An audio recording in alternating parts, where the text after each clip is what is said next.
Hello, hello. This is Darren. In case you don't know who I am, a little bit about me. I am a pastor in the Presbyterian Church. I live in Wisconsin right now. I am doing a little set of videos. Hopefully, this is the first one on Cuba. Uh, since I've come to Wisconsin, the church that I'm in has a sister church in Matanzas, Cuba. And I've always been interested in Cuba, but never really done any kind of investigation study looking into more than just what I might hear on the news. So I thought it'd be good to maybe read a few books, post these short little videos. We'll see how short they are. But the first book that I would like to talk about is a book titled "No God But Gain: The Untold Story of Cuban Slavery, the Monroe Doctrine, and the Making of the United States" by Stephen Chambers. The book looks like this and was put out by Verso in 2015, and a pretty easy read, um, maybe under 200 pages, I think. But let me say a little bit more about um, why I wanted to take a look at this, and why I felt it was important to start looking into it now. Even within my church and obviously within the United States, there's some fairly conflicted understandings of what Cuba is, how to understand um, you know, its politics, its people, so on and so forth. And I thought it would be good to look at this book because it goes back to some of the earliest days of relationship um, with the United States as a nation and the island of Cuba. And, you know, it talks also about the Monroe Doctrine, which, of course, is kind of the guiding kind of piece of policy that has been in place that has, you know, dictated the way that we think about as a nation, as the United States, the way the government thinks about our neighbors to the south, Cuba in particular. And the Monroe Doctrine, it's maybe helpful to know, as this book says, is comes out of the relationship between the United States and Cuba, and particularly in the interest of maintaining a slave regime on the island of Cuba. As the nation, as the early nation, and the early United States, the early republic, is trying to reach out into European and Asian markets, trying to grow their capital, trying to pay off the deficit. Um, an incredible amount of wealth flows through a group of New England merchants and shippers uh, in the post-revolutionary period that helps to take care of the deficit, helps to bring money in to the new nation, tragically built on the slave trade and slavery, maintaining slavery and the slave trade in Cuba.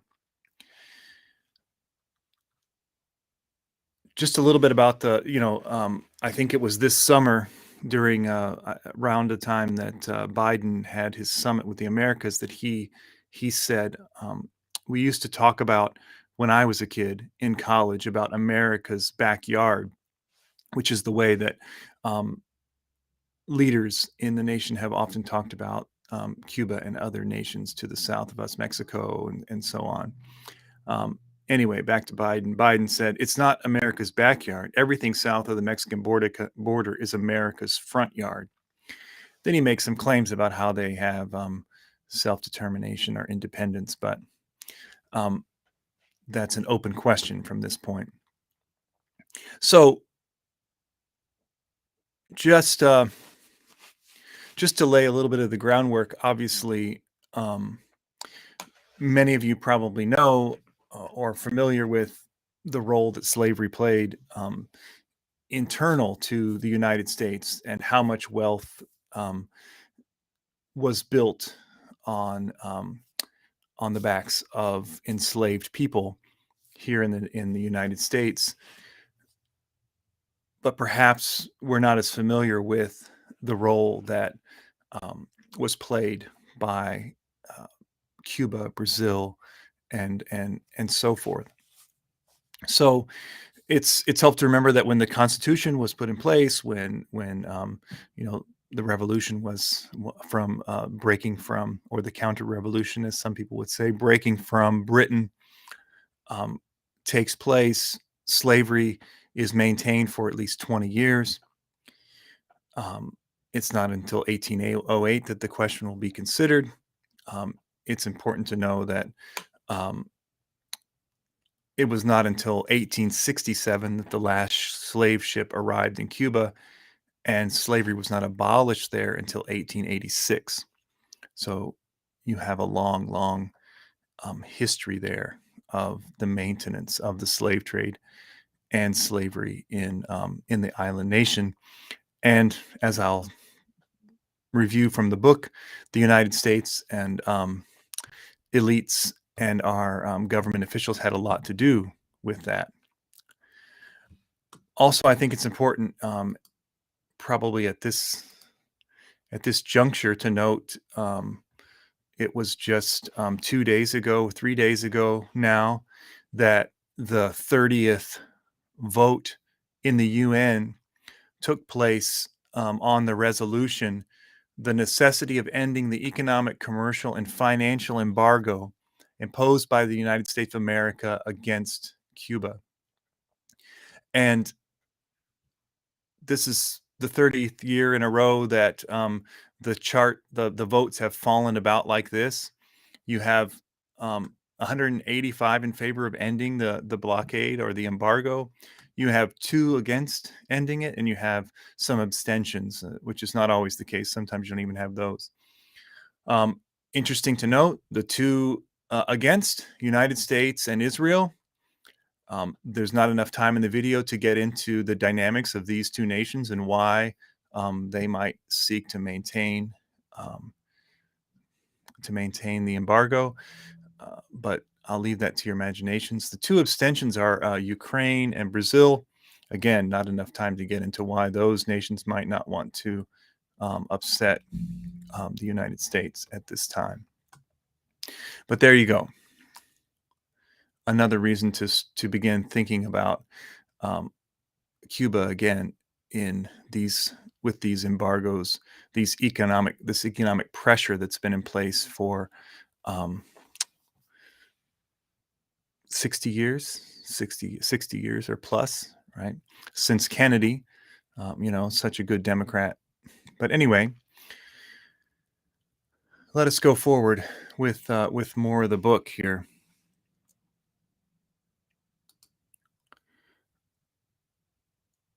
This is just something I already summed up. You know, the author says if coffee, sugar, and specie, which is precious metals more or less, unlock the doors of European and Asian markets for U.S. capitalists, slave ships were their key. The modern system of global capitalism originated as a machine that ran on the engine of the slave trade. This is one of the kind of key arguments of the book, and kind of a key point of stressing the importance of the United States' relationship with Cuba, because the coffee and sugar and species that was sent to Europe and Asia and Russia and all of these places um, was brought to the United States from Cuba for re-export out. Let's see. Here's just a little bit a little bit of more background here, just real quickly. A couple quotes. Try to go through these quickly, but the author said the Spanish economist Javier uh, Cuenca Esteban has calculated that from 1790 through 1811, U.S. trade surpluses with Spanish colonies, primarily Cuba, offset 90% of U.S. trade deficits with the rest of the world. If the national debt was the price of independence, the U.S. Cuba trade represented an expeditious opportunity for the new nation to begin to settle its accounts. So I think that's probably pretty self-explanatory. Basically saying that the nation went into debt in its fight to free itself from Britain, but this trade on the backs of a slave regime were was one of the key ways that the nation began to pay off its debt. And so it was remained popular practice, even if um, even if it was based on um, the severe exploitation and you know death of many enslaved people. One of the things that I think this book argues that builds on um, kind of the question of the embargo and the blockade is the way that in the early days, the United States did not seek to make Cuba its own colony, but um, just wanted to keep other places that might interfere with their business and the way that they wanted to exploit the nation out of the island. Um, and how you know Jefferson, Madison, all these early administrations and the elites around them were um, were interested in preserving Spanish control of the island, but also in the midst of it, maintaining and expanding greatly the the production of sugar and coffee and export of raw materials. And this since this nation is also in the news right now, the boom in investment and interest in Cuba really began as as the revolution in Haiti kicked off, as the enslaved folks there, the Africans there, began to rise up and kick out the French and continue to gain their independence. Um, those who had sugar their sugar plantations and everything on in Haiti were looking for a new place to come, and they had also in that had kind of perfected, or at least you know felt that they had mastered this sugar production and export, and so they moved this technology and know-how from Haiti over to Cuba. And in the midst of that, of course, um, with fear again that some other European nation might take over and get the wealth that they were getting, or that the enslaved Africans would rise up like they did in Haiti in their new place. So um, one thing to note is that, as the author says, that the early involvement of United States in Cuba was um, was extremely violent, mostly because it was fragile, it was precarious, um, and it was happening in the shadow of the Haitian Rebellion at the same time, and moving into the early 1800s from the 1790s, you're getting closer to um, the War of 1812 and more conflict with the British, who were at least outwardly more anti the slave trade. And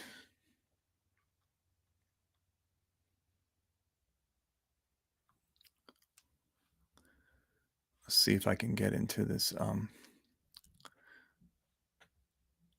The title of the book um, comes from a quote that James Madison heard on one of his trips to Europe, and uh, trying to trying to open avenues of export into Europe and Russia with sugar and products basically from Cuba.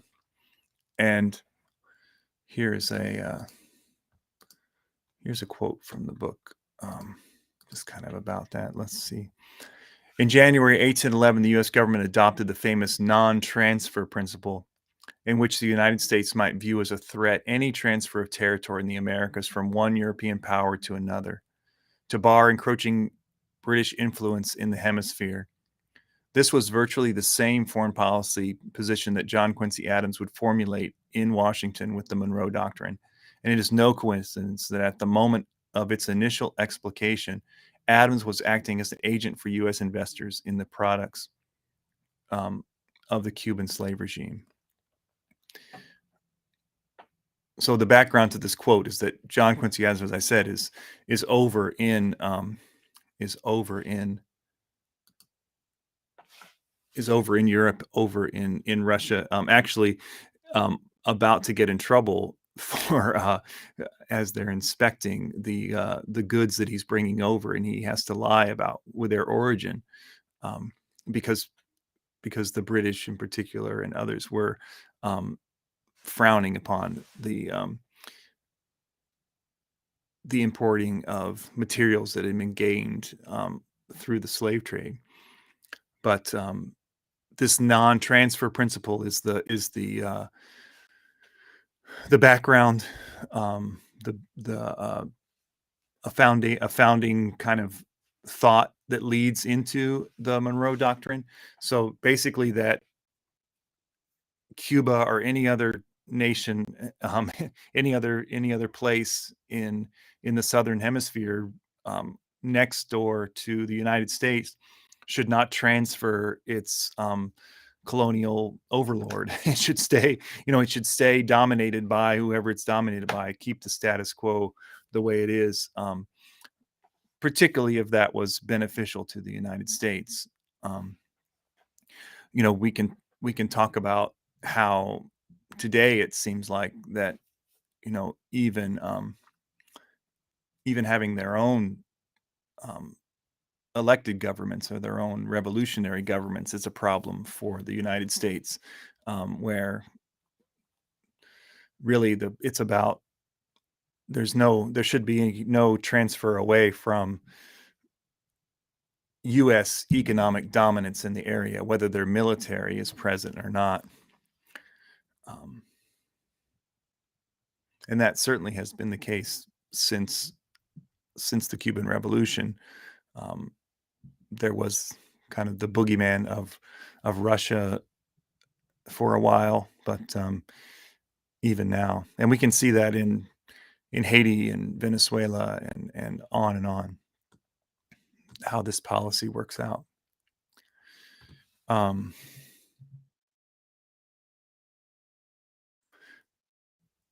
and the quote that the No God But Gain title comes from is from a count who's a aristocrat. So criticisms can abound there, but the count says that the merchants are the cause of all the wars taking place in Europe.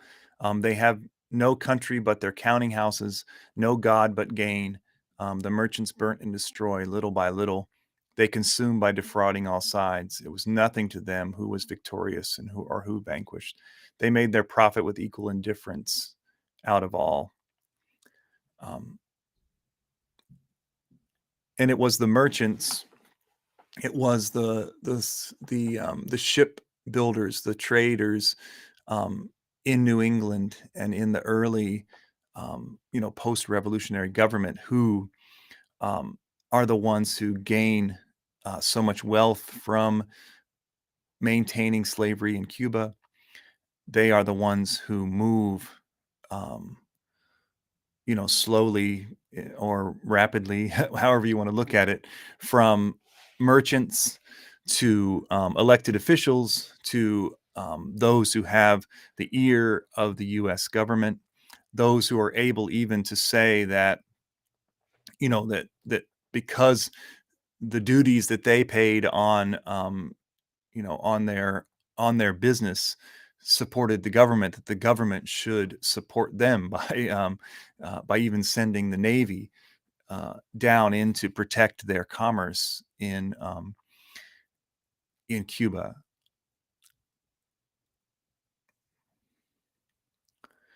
And one thing of kind of note is that, of course, is that the area where um, my church has a partner church in Matanzas was actually Matanzas Bay, and the area of Matanzas was a main location for people from the United States to come down and own large plantations.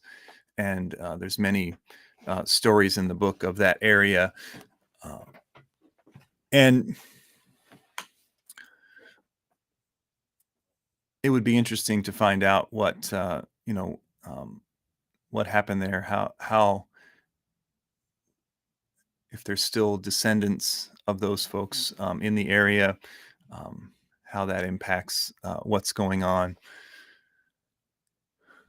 Um, there's a lot more to be said about this book, I think, and there's a lot more that we could get into, particularly when you talk about, you know, the harsh realities, the fact that, of course, um, you know, folks brought over to be enslaved um, did not do so quietly. There were a number of uprisings and rebellions. There was a huge rebellion that took place in 1812, right around the time that you know the United States is at war with England, or building up to that. Um, which led to brutal pushback and heavy militarization of the island, um, and in the face of you know obvious suffering and death, you know um, our business people just kept on pushing through, and again, even as I said, um, you know made sure that our Navy was increased and involved to help them protect their commerce. um, After 1815, um, at the resolution of you know renewed conflict with England. Um, it's what many history books might call the era of good feelings. We also know that it was an era of incredible brutality in the American South, um, while the slave trade was outlawed. The internal traffic in slaves continued.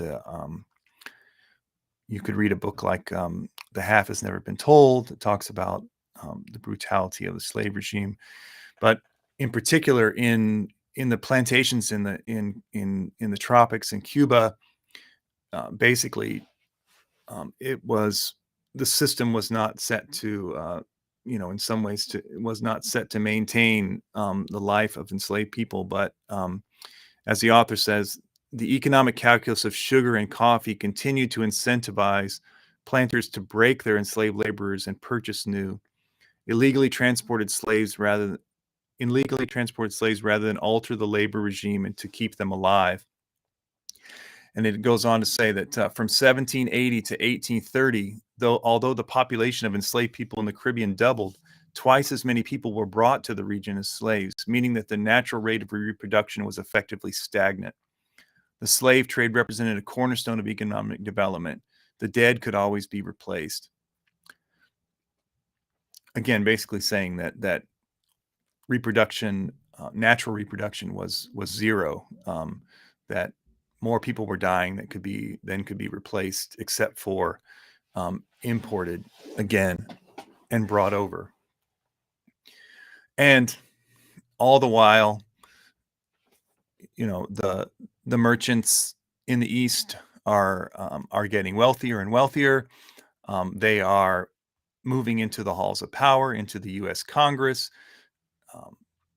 They are, again, leveraging their political power to keep their agents in Cuba out of jail. If they ever do cross the law, they're, again, getting the Navy involved.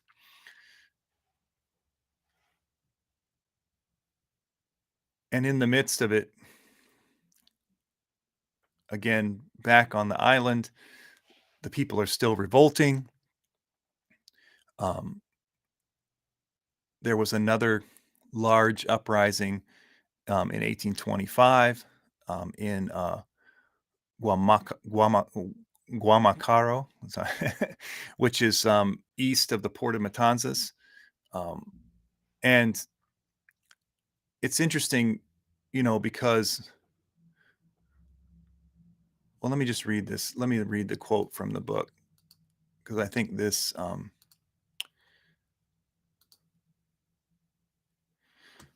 this is another kind of typical thing that Lowell, I think, who is a minister visiting the area, Lowell learned the history of the 1825 Guamacaro revolt from the wife of Connecticut native Ebenezer William Sage, who suggested the revolt began on the estate of Mr. Armitage, precisely because the Armitage family were extremely indulgent to their blacks and had not the least suspicion of danger.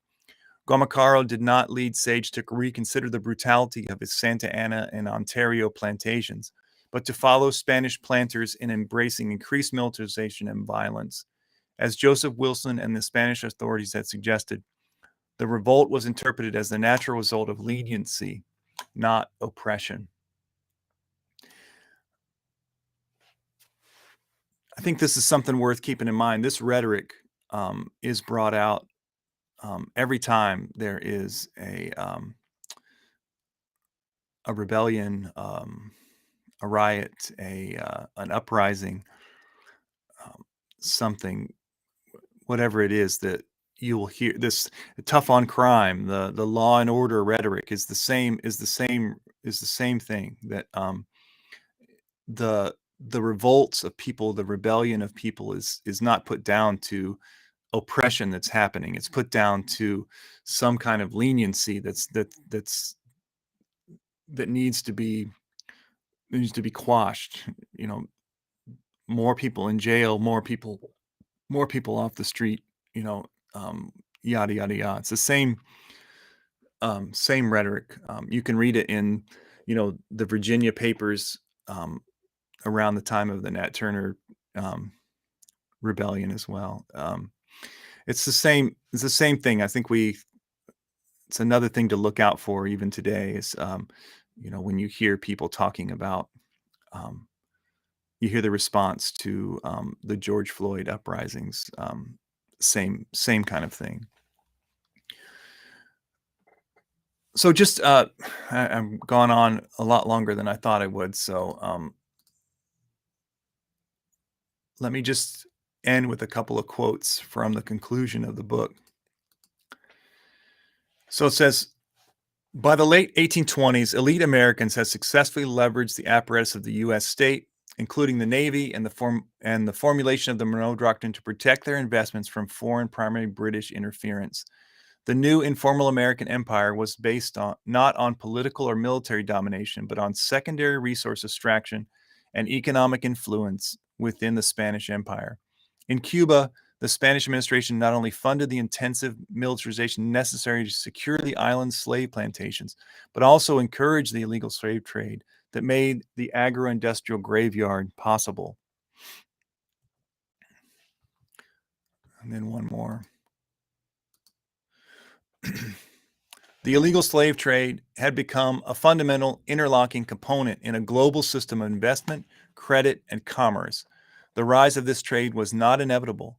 Instead, it was the result of the incorporation of the foreign policy apparatus of the early republic state, including diplomatic appointments and the dispatch and aggrandizement of the U.S. Navy, into the service of the private trade networks of the elite 15ers. This is the term that he uses for those who came into prominence and power in the 1815s. Much of the Cuban plantation regime operated as a 19th century Caribbean gulag, a heavily militarized system of slave camps that depended on a constant influx of enslaved Africans. So just to wrap it up, the question that kind of hangs over all this for me is, our initial relationship as a nation with the island of Cuba was one of just death-dealing exploitation to enrich a few. It was used to bolster the new political apparatus, the new state. We continued for decades, right, to support and go along with this system. Even as, in 1808 and beyond, the rhetoric was, against the slave trade. We still worked behind the scenes, even not so behind the scenes, to maintain it. So the question is, when and if did this orientation toward Cuba and toward our other neighbors to the south ever change? There's a lot of rhetoric around humanitarian intervention, spreading democracy, but we have to ask ourselves, when did the orientation, when did this informal economic empire, or this economic pressure for kind of an informal empire, an informal colonialism, when did that disposition, when did that motivation change? It'll be, if you have a book, or you have some kind of reference you'd like to suggest to me to read in that along those lines, I'd be interested in reading it. I know I have a few other books in mind that I'm interested in looking at as we move forward in this history, or dig deeper into this early history. But based on the 60 years of the embargo against Cuba, based on the rhetoric of our relationship with them, it seems to me that what we're still interested in is economic control of the island. And there's no guarantee in my mind that it won't be a relationship of exploitation and extraction, just as it was in the beginning, just as it is in any of the places that we have our basically governments that we support and control in different parts of Latin America. Anyway, so a little background there. Interesting book. I meant to go a lot shorter than I did, but this happens. So I hope you enjoy this. I hope you might check out the book. Again, if you have some recommendations to something that another book that might be worth looking at about Cuba, I'd be interested in looking at it. I hope you'll look out for some more of these in the coming soon. And if you have any questions, comments, that you'd like to add, you can place them underneath the video. And along with the other 182, 3, 4, 5, I can't remember now, nations involved in the United Nations, I say we do all we can to bring an end to the embargo against Cuba and let Cuba live. See you